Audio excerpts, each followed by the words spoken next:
Can you take us back to the first time you landed in Israel after October 7th? You've been in Israel multiple times. What was different? Well, everything was different. The first war I saw in Israel was in the 2006 Lebanon War, the second Lebanon War, the Hezbollah War. And I knew the outlines of the Gaza wars and had seen that as well in the years since the disengagement of 2005. But for me, as for most Israelis and others, there were certain things that by the time I woke up in New York on the 7th and started getting messages from friends and colleagues and others, there were certain things that immediately hit me, that this was totally different from anything else. And for me, like a lot of other people, it was actually the sight of a Hamas truck going down a street I know in Sderot in the south of Israel and firing an RPG down the center of the street. I was like, I have been in Sderot many times. What if the blinding rage against Israel isn't about justice, but a projection of the West's own guilt? Douglas Murray argues we're attacking a phantom while ignoring the real threat, a totalitarian death cult born in 1979. He reveals why October 7th was just a preview for a much larger slaughter, and how a single communication failure was all that stood in the way. The book after that, my 2022 book, The War on the West, warned about this and tried to analyze and pick apart this anti-Western movement. And although Israel played very little role in that book, it was mainly about America. I could see again that Israel was becoming like the Uber America. And what we've seen, I think, since the 7th of October 2023 has vindicated this view I had, which was that Israel was being turned into the ultimate culprit, that the arguments that were being made against Israel already were the same as the arguments being made against America and Britain and Europe and everything else, but even more so. In that, for instance, if you believe that settler colonialism was the great thing to fight against, my own country of birth, Great Britain, has not colonized anyone for some years now. But you could attack Britain still for being in the past a colonialist power. If you take that view that colonialism, for instance, is the ultimate evil or an ultimate evil, then once you apply yourself to Israel with this very, very untrue analysis, Israel becomes the settler colonial state in our time. And one of the things I said in The War on the West was, because I always try to, in my books, introduce not just the sort of the current events thing, but the sort of deep substructure things that are going on. And one of the things I identified in The War on the West was of course, is that if you are against colonialism, for instance, or against slavery. Douglas Murray argues the West is paralyzed in an unbreakable cycle of guilt. Whipping itself for the sins of colonialism and slavery, it has no way to forgive the past. Now, this self-loathing has found a live target, Israel. By painting the Jewish state as the ultimate villain, a generation is given a twisted chance to wash away their inherited sins in real time, no matter how false the charge. And you are against that in the past, which is sort of fine, it's sort of pointless as well, because there's nothing you can do about the past. We're here because the past happened. But if you are against that, there's no, you get stuck in a cycle of unending guilt and unending self-flagellation, because nobody can forgive and nobody can ask for forgiveness. The mechanism of forgiveness as we understand it in our tradition is impossible. It's like a cycle you cannot break out of. And what's interesting in the case of Israel is that the allegations that have been made against, rightly or wrongly, but have been made against America and the rest of the West for history, are being made against Israel in the now. So that So what are those allegations? Spell them out. they are settler colonialism, white supremacy, racism, apartheid, genocide, ethnic cleansing. This is the set of allegations which have been made either about the American present, usually about the American past, and about the Western present, but especially the Western past. And it's very, very interesting watching, I don't need to tell you, but watching people who have been educated or miseducated into this very, very unfair and inadequate interpretation of the Western past. Very interesting watching them level these precise allegations against Israel now. And one of my contentions, which I say on Democracies and Death Cults, is that much of what we've seen in the post-October 7th world is really only understandable through the psychological nature of projection. Why the venomous rage against Israel since October 7th? Murray exposes it as a mass psychological projection. A generation drowning in inherited guilt over America's past now has a chance to purge their sins on a living scapegoat. They can fight so-called colonialism in the present. But what if they're attacking a phantom while ignoring the real imperialist menace, the Islamic Republic of Iran? Though what we've really seen is people who have been caught in the cycle I described in the war on the West, of being told you are guilty by dint of being born in America in the 21st century. You have an inherited guilt. You have to bear the weight of slavery and of colonialism and of white supremacy and of patriarchy and of God knows what else. And the interesting thing, I'm sorry to cut you off, is that you're not only, if you're born American, but even if you choose to become American, you take on the guilt, the burden. Guilt, despite your ancestors not being from here. Yes. You take on this, now you're guilty by joining this group. Yes, absolutely. And I thought that it was, I said, you cannot break that cycle unless you decide not to play that game. My suggestion is don't play that game. In the same way as I say that, it would be very curious to go to Uganda and tell them that they must apologize. But anyway, the point is that the projection, and this is one of my explanations for why the vicious distortions and lies and vehemence against Israel have occurred in the last couple of years, is because here is an opportunity to actually do something, if you fall for this whole shtick, is to do something in the here and now that could atone for it. Because you say, look, there's nothing I can do about 19th century colonialism. But if I'm told there's a state that is currently doing colonialism, I can put all of my ire and all of my fight and the meaning and purpose of my life onto stopping the colonialism now. And of course, so I say, on a psychological level, there's just an awful lot of projection that's going on. But I'd add, of course, an addendum to that, which is, and they've also been woefully misled. Forget October 7th. To understand the world's current nightmare, Douglas Murray takes you back to 1979. He argues that the flight that carried Ayatollah Khomeini to Tehran was as catastrophic as the train that took Lenin to Russia. Aboard that plane was a virus, a millenarian, totalitarian death cult that has since spread its spores from the Middle East to American university campuses. If you are anti-colonialist in the current era and you're interested in the Middle East, please God focus on Iranian colonialism. Focus on the colonialism of I won't say Iranian because of my Iranian friends who are loath of the regime, the Islamic revolutionary regime in Tehran. Look at and take on its rampant colonialism, which is happening in our lifetimes.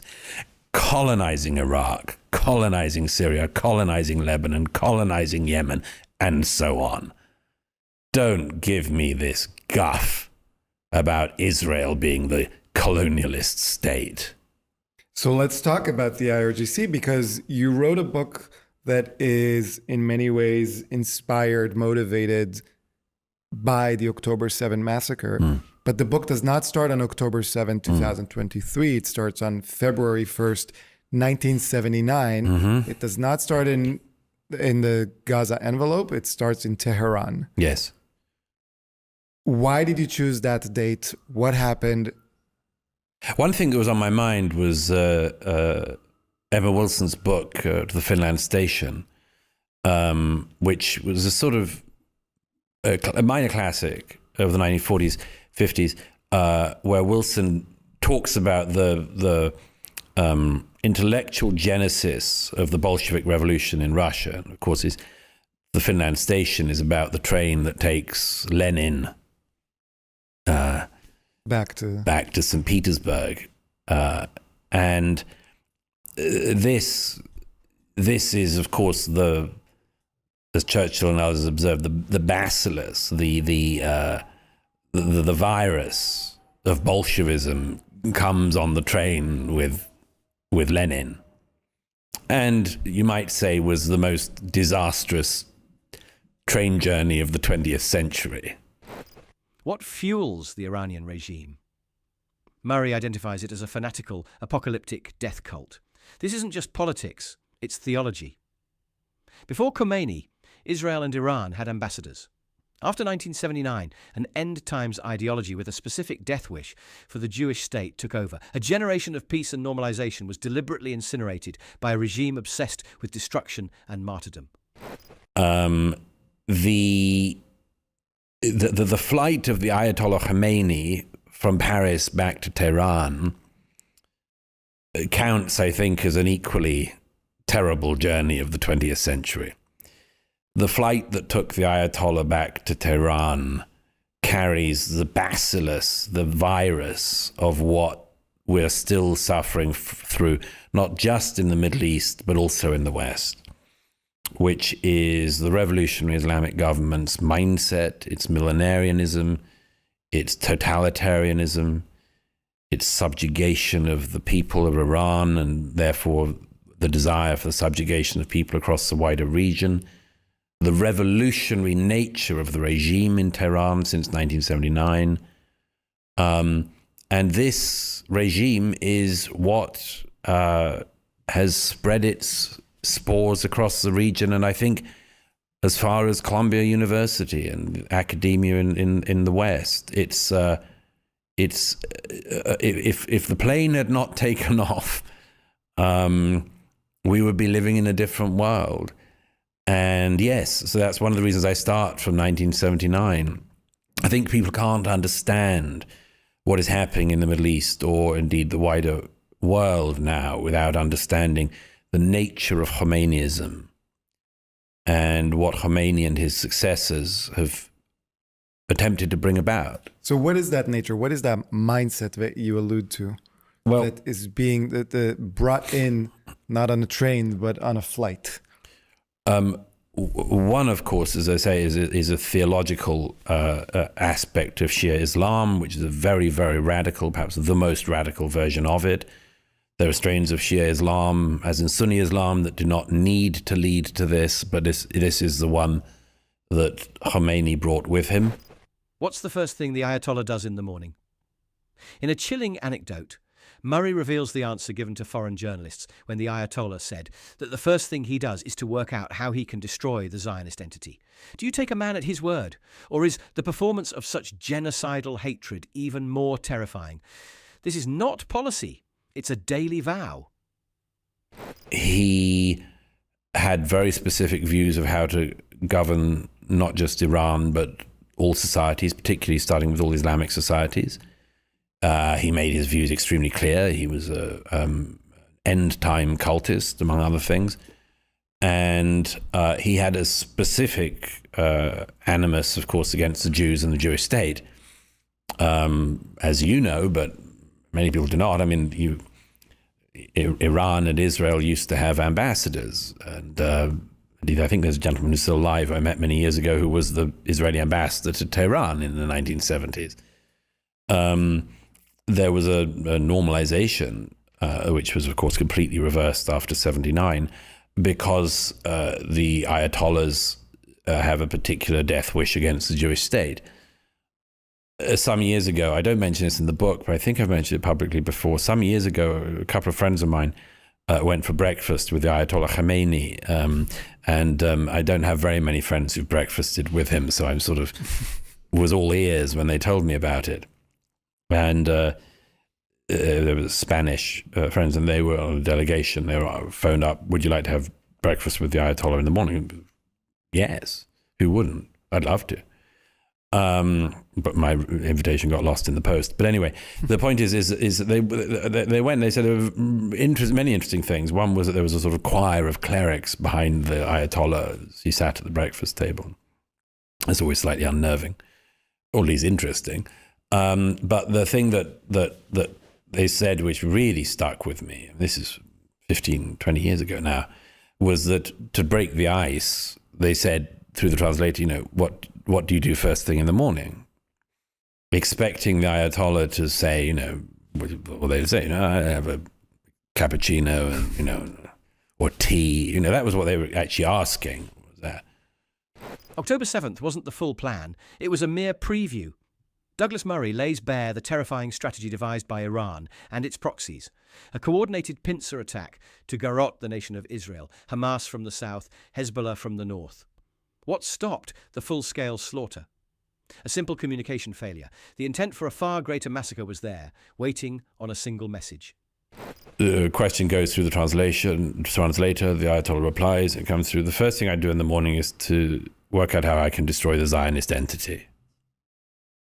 That's what he said to foreign journalists. And so that... my immediate reaction as an Israeli, as a Jew, is to chuckle, but it's a little bit out of nervousness. Yeah, sure. You bet. Not that I believe it, that the Ayatollah wakes up, and I think he wakes up and, like most people, brushes his teeth, hopefully, has some coffee. But the fact that that is an answer that he thinks should be given, especially to foreign journalists, knowing that it would make him look stronger rather than weaker. Right. I mean, it's a very interesting question always with totalitarian leaders like Khomeini, is the extent to which you believe them, take them seriously or otherwise, and the proximate threat of their crazed beliefs. But I do believe that in the period since October the 7th, on October the 7th, the people of Israel got a very sharp taste of what Khomeini, the backers of Hamas and others, what they really want. And having spent most of the period since October the 7th covering the wars in Gaza and Lebanon and Israel, one of the things we now know is that what happened on the 7th in the south of Israel was intended to also happen in the north. And the plan was, which Iran knew about, was that Hezbollah would come from the north, Hamas from the south, and they would effectively garrote Israel from the center. Is Iran just an innocent bystander? Murray demolishes the laughable excuse that Tehran merely knew of the attack. Knowledge plus the guns, plus the money, plus the training, plus the constant support makes you more than just aware. It makes you an architect.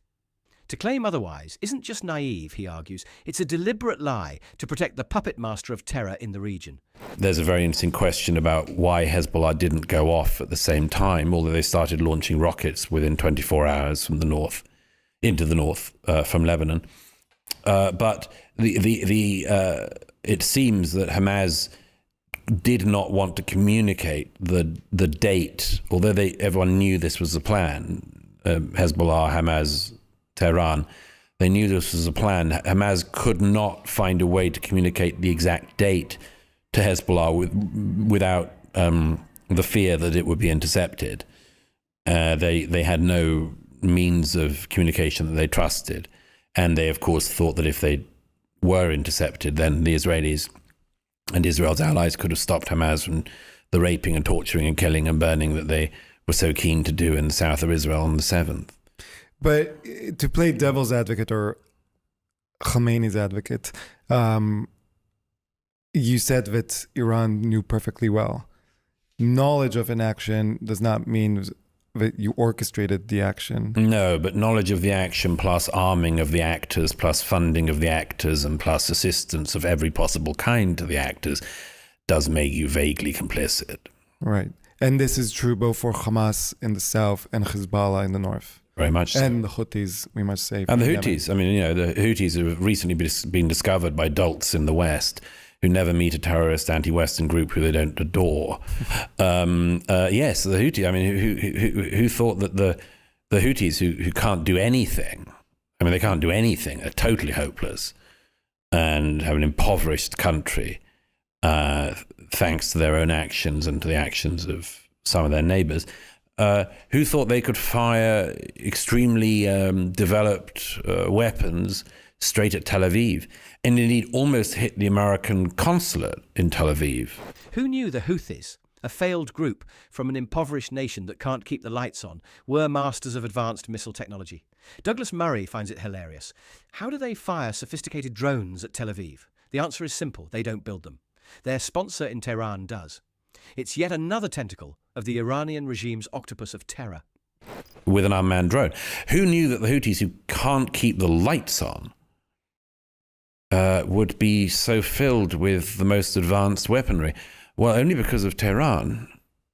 Amazingly enough, the Houthis aren't great builders of things. So let's delve into the book. Again, I'll say it's On Democracies and Death Cults. It's Israel and the Future of Civilization. And I feel like this book is written from the eyes of and the pen of a journalist. You know, I've read your previous books, and they're more of an author sitting down, taking the time. And this felt almost like this has to come out. I have to tell this. Can you take us back to the first time you landed in Israel after October 7th? You've been in Israel multiple times. What was different? Well, everything was different. The first war I saw in Israel was in the 2006 Lebanon War, the second Lebanon War, the Hezbollah War. And I knew the outlines of the Gaza wars and had seen that as well in the years since the disengagement of 2005. But for me, as for most Israelis and others, there were certain things that by the time I woke up in New York on the 7th and started getting messages from friends and colleagues and others, there were certain things that immediately hit me, that this was totally different from anything else. And for me, like a lot of other people, it was actually the sight of a Hamas truck going down a street I know in Sderot in the south of Israel and firing an RPG down the center of the street. I was like, I have been in Sderot many times. As a veteran reporter of Israel's wars, Douglas Murray thought he had seen it all. But arriving after October 7th was different. The moment he saw a Hamas truck driving down a familiar street in Sderot, firing an RPG at random, he knew the old rules were gone. This wasn't a battle between armies. This was the invasion of a home, a violation that changed everything. So, any thoughts on what Douglas Murray just discussed? Share them in the comments below. And don't forget to like, subscribe, and hit the notification bell so that you never miss any of our future debates.